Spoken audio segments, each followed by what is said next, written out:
मेरे प्यारे दोस्तों, अगर आपने अब तक चैनल को सब्सक्राइब नहीं किया है तो सब्सक्राइब कर लें। सब्सक्राइब करना बिल्कुल फ्री है, इसमें कोई पैसा नहीं लगता है। धन्यवाद। डिटेक्टिव गोपीचंद और उनकी सेक्रेटरी थाईलैंड में हुए एक इवेंट से लौट रहे थे।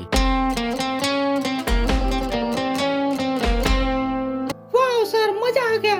और इस इवेंट की सबसे खास बात ये थी कि इसमें आपको मोस्ट इंटेलिजेंट डिटेक्टिव का अवार्ड मिला है। ये अवार्ड इतनी आसानी से नहीं मिलता है। मैंने अपनी जिंदगी के 20 साल इसमें लगाए हैं और 100 से भी ज्यादा केस सॉल्व करे हैं, तब जाके ये अचीवमेंट मुझे मिला है। वाह सर वाह, मैं तो खुशी से फुली नहीं समा रही हूँ कि मैं एक मोस्ट इंटेलिजेंट डिटेक्टिव के अंडर में काम करती हूँ। Help help please help, mister Rajat toilet से बाहर नहीं निकले हैं, प्लीज हेल्प हेल्प। मैं डिटेक्टिव गोपीचंद हूँ, आप लोग अपनी अपनी जगह पर बैठे रहें क्योंकि प्लेन अभी भी हवा में ही है। हम लोग जाकर देखते हैं क्या हुआ है। मेरे दोस्त मिस्टर रजत काफी देर से टॉयलेट से बाहर नहीं निकले हैं। मुझे लगता है कुछ अनहोनी हुई है अंदर। सर ये लीजिए एक्स्ट्रा की। इस तरह की सिचुएशन के लिए हमारे पास एक्स्ट्रा की होती है।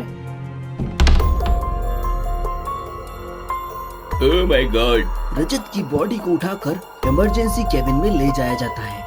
वहाँ पर गोपीचंद रजत की बॉडी की तहकीकात करते हैं। गोपीचंद को मोबाइल और पर्स के अलावा ज्यादा कुछ नहीं मिलता है। आपका नाम क्या है? सर मेरा नाम गुलशन है, मैं रजत का दोस्त हूँ सर। आपके अलावा और कौन कौन है इनके साथ? सर मेरे अलावा 2 और दोस्त हैं, कुमार और नीलेश। एक्सक्यूज मी मैडम, आप अनाउंसमेंट करवा दीजिए, उस टॉयलेट को अभी कोई भी यूज नहीं करेगा। जी सर। मिस्टर गुलशन, आपके उन 2 दोस्तों को भी यहाँ बुलाइए, मैं उनसे भी मिलना चाहूँगा। ओके सर, मैं अभी लेकर आता हूँ। गोपी सर, लाश को तो अभी फोरेंसिक के लिए भेज नहीं सकते हैं, तो फिर पता कैसे चलेगा इनके साथ क्या हुआ है? परी, देखो इनके मुंह से झाग निकल रहा है और ये जिस तरह से बाथरूम में पड़े हुए थे उससे नहीं लगता है कि इन्होंने जहर खुद से खाया होगा। इसके लिए मुझे सबसे पहले वो टॉयलेट देखना होगा जहाँ पर इनकी लाश पड़ी थी। गोपीचंद तुरंत उस टॉयलेट में छानबीन के लिए जाता है। वहीं पर सामने ही उसे एक यूज्ड पेपर सोप पड़ा हुआ मिलता है और थोड़ा यहाँ वहाँ देखने पर उसे आईने के पीछे एक पेपर सोप का पूरा पैकेट दिखाई देता है। कोई पेपर सोप यहाँ क्यों रखेगा? एक्सक्यूज मी मिस, आप अनाउंस करवा दीजिए कि आप सब टॉयलेट यूज कर सकते हैं। सर ये है बाकी 2 दोस्त, ये है कुमार और ये है नीलेश। वैसे आप लोग कब से हैं इनके साथ ट्रिप पर? सर यही कोई 4-5 दिन। एक्चुअली हम दोस्त होने के साथ साथ बिजनेस पार्टनर भी हैं। हम लोग साल में एक बार पार्टी करने के लिए इंडिया से बाहर जाते हैं और इस बार हम लोग थाईलैंड गए थे। रजत तो बहुत ही खुशमिजाज इंसान था सर। रजत जहर कैसे खा सकता है? मैंने तो नहीं कहा उन्होंने जहर खाया है। फिर तुम कैसे कह रहे हो कि उन्होंने जहर खाया है? मतलब सर उनके मुंह से झाग निकल रहा है, इसीलिए शायद मैंने सोचा जहर खाया होगा। और नीलेश जी, आप कुछ कहना चाहते हैं? सर मैं ये सोच रहा हूँ कि इनके घर वालों को कैसे बताया जाए। गुलशन जी, मुझे जरा डिटेल में बताएंगे आप लोग क्या बिजनेस करते थे? सर हम लोग मिलकर एक फाइनेंस कंपनी चलाते हैं और इस साल कंपनी को अच्छा प्रॉफिट हुआ था तो सोचा हम लोग बाहर पार्टी करने चलते हैं। और आपने सेलिब्रेट करने के लिए थाईलैंड चूज किया? सर थाईलैंड ट्रिप के पहले भी हमने कई सारी ट्रिप करी है पर कभी थाईलैंड नहीं गए थे, तो इस बार हम लोगों ने थाईलैंड का ही प्लान किया था। और इनकी फैमिली के बारे में बताइए जरा। सर रजत की फैमिली में तो उसके मम्मी और पापा ही है। रजत ने अब तक शादी नहीं की थी, कहता था जब तक अमीर न बन जाऊं शादी नहीं करूंगा क्योंकि मेरे टारगेट के बीच फैमिली आ जाए मुझे अच्छा नहीं लगता। तो इनके पेरेंट्स कहाँ हैं? सर इनके माँ बाप बड़े बूढ़े हैं और बेंगलोर में रहते हैं। हम लोग का बिजनेस भले ही दिल्ली में था और रजत जो है हफ्ते में 2-3 बार अप डाउन कर लिया करता था। और आप लोग की फैमिली? सर हम लोग तो तीनों शादीशुदा ही है। सर एक बात पूछूं? हाँ पूछो। सर इनके साथ क्या हुआ है? क्या वाकई में इन्होंने जहर खाया है? वो तो पोस्टमार्टम की रिपोर्ट आने के बाद ही पता चलेगा कि इन्होंने जहर खाया है या किसी ने इन्हें जहर दिया है। ठीक है, आप लोग जाइए, पर हाँ अपना एड्रेस और कांटेक्ट नंबर मेरे सेक्रेटरी को लिखवा देना। अगर मुझे बाद में आप लोगों की जरूरत पड़ी तो मैं आपसे कांटेक्ट कर सकता हूँ। तीनों वहाँ से चले जाते हैं। परी, मुझे कातिल को दिल्ली आने से पहले ही पकड़ना है, तुम बस इन तीनों पर नजर रखना। गोपीचंद टॉयलेट में जाता है और थोड़ी देर बाद वहाँ से वापस निकल आता है। कुछ समय बाद फ्लाइट दिल्ली में लैंड करती है। एक्सक्यूज मी मिस, क्या मुझे पानी से भरा हुआ एक जग मिल सकता है? परी, तुम पुलिस को फोन करो। अब आप ये जार नीचे की तरफ एक टेबल पर रखवा दीजिए। सभी लोग ध्यान से सुन ले। बाहर जाने के बाद नीचे की तरफ एक पानी से भरा जार रखा है। सब लोग अपने हाथ उस जार में डालकर ही बाहर निकले।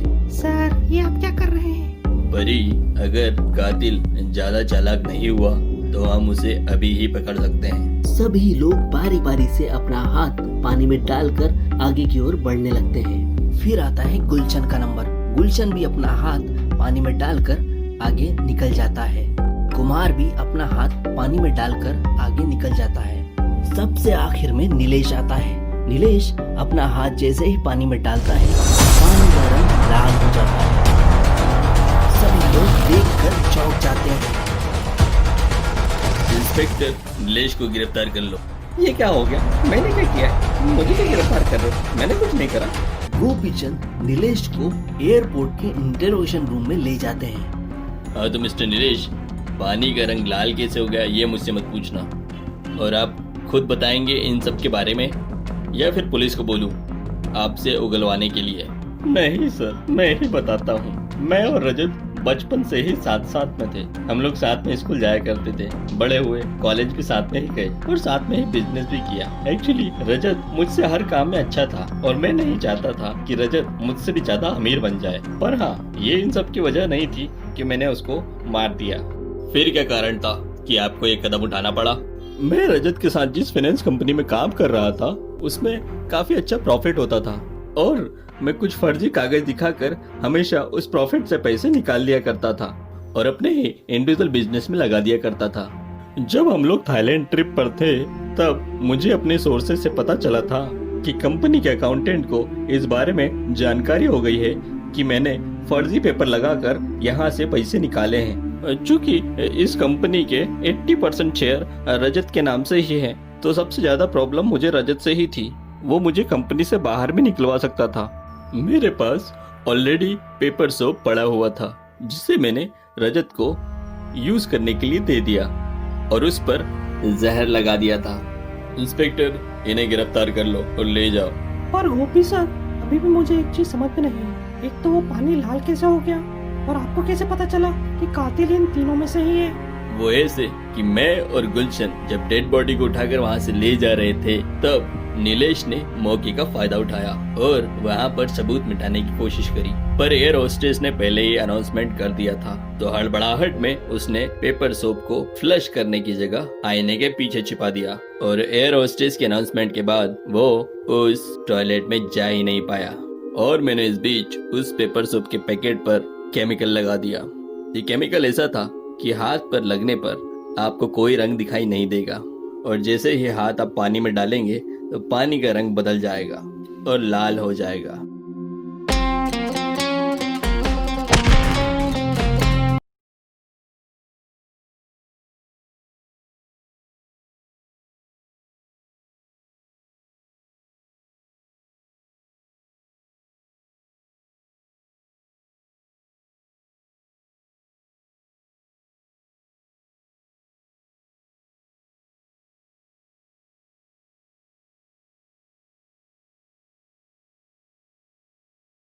कि सभी लोग अपने अपने घरों में ही रहें जब तक कि सरकार पूर्णतः इस सूचना को आप तक ना पहुंचाए कि बीमारी खत्म हो गई है।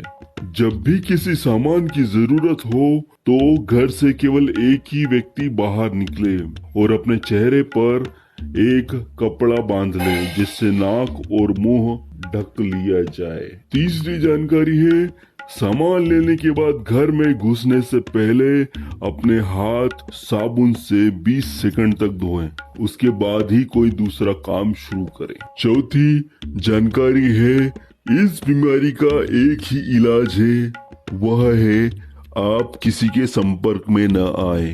कोई भी शादी समारोह और कोई भी गुट बनाकर ना रहे जब तक कि यह बीमारी समाप्त ना हो जाए और एक दूसरे के संपर्क में तो बिल्कुल ना आए।